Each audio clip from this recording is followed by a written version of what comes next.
Destiny 2 is a first-person shooter MMORPG created by Bungie. It's been famous for quite a few things, but primarily, Destiny and its sequel are known for their raids.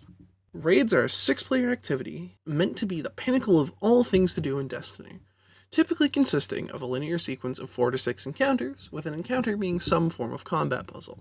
A combat puzzle is either a boss fight in which players must complete a puzzle to open the boss up to damage, or a puzzle that must be completed within a time limit while fighting enemies. Among FPS games, Destiny 2 and its predecessor provide a wholly unique experience in their raids, and it's one of these raids that I wanted to go over. The Desert Perpetual, and how it uses repetition and iteration in its puzzles to teach the player its mechanics organically, despite its non-linear structure. However, before I continue, I need to explain two things first. The first is that in most skill-based games, puzzle games included, the typical structure for creating good puzzles centers on a simple formula. Introduce a mechanic, repeat it a few times, and iterate on it, each time by changing something about it or mixing it with other mechanics. Games like Portal 2, Celeste, Ultrakill, and Shipwreck 64 all use this to make engaging puzzles. Of the games I listed, the best example of this formula is found within a small section of Portal 2. The chunk I'll be overviewing only lasts 3 chambers.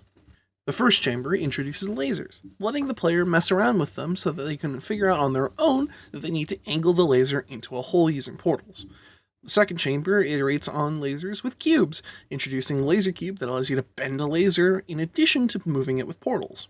Then, the last chamber doesn't really add anything new, but instead iterates on previous chambers by adding a second laser. The second thing that I'll go over is the Desert Perpetual itself, since, to explain why it's so good at what it does, you need a basic idea of the raid. The Desert Perpetual has 4 encounters, all boss fights. The first 3 can be done in any order, with the 4th automatically being triggered after the first 3 are finished. The raid centers around 2 main mechanics, being chronons, small particle-like objects you pick up, and temporalities, a set of 3 buffs that can be applied to the player. Along with that, each encounter also has a secondary mechanic that is unique to it. For simplicity, I'll go over each one quickly. Encounter 1 uses temporality as its main mechanic, and eyes as its unique mechanic. 2 pairs of players get temporality, and use it to tell the other member in their pair what eyes they need to shoot on the boss. When they break all eyes, the team can damage the boss. Encounter 2 uses temporality and chronons, with a shield as its unique mechanic. Half the team grabs chronons and sticks them into 5 rings to power them, while the other half uses temporality to see what rings need an extra chronon. When all 5 rings are powered, one player runs through them and gets a shield which can be used to reflect a boss attack back at it to allow the team to damage it. Encounter 3 uses temporality and chronons, with diastole being its unique mechanic.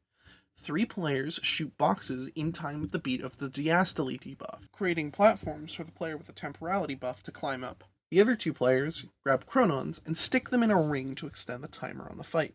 When the temporality player finishes their platforming, the team can damage the boss.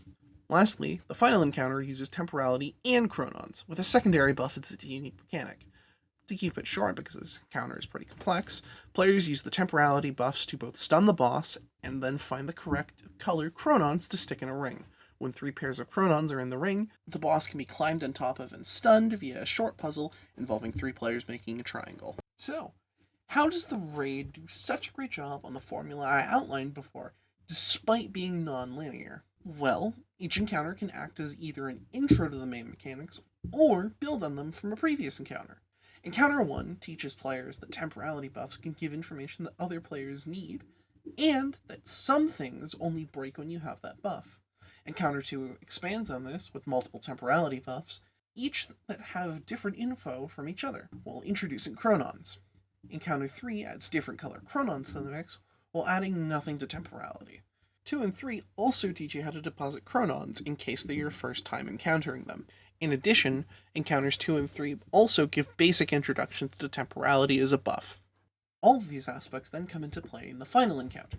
No matter what order you do the first 3 in, the final encounter uses everything they taught you and still builds on them further. Now, why does this matter?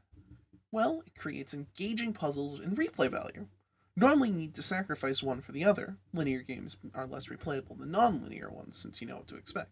But with how the Desert Perpetual is structured, it not only allows for any combination of encounters to effectively teach players how to complete the raid, it also creates replay value by letting those same players go in a different order on future playthroughs without sacrificing the easy to teach order that a linear structure would provide. Thanks for watching.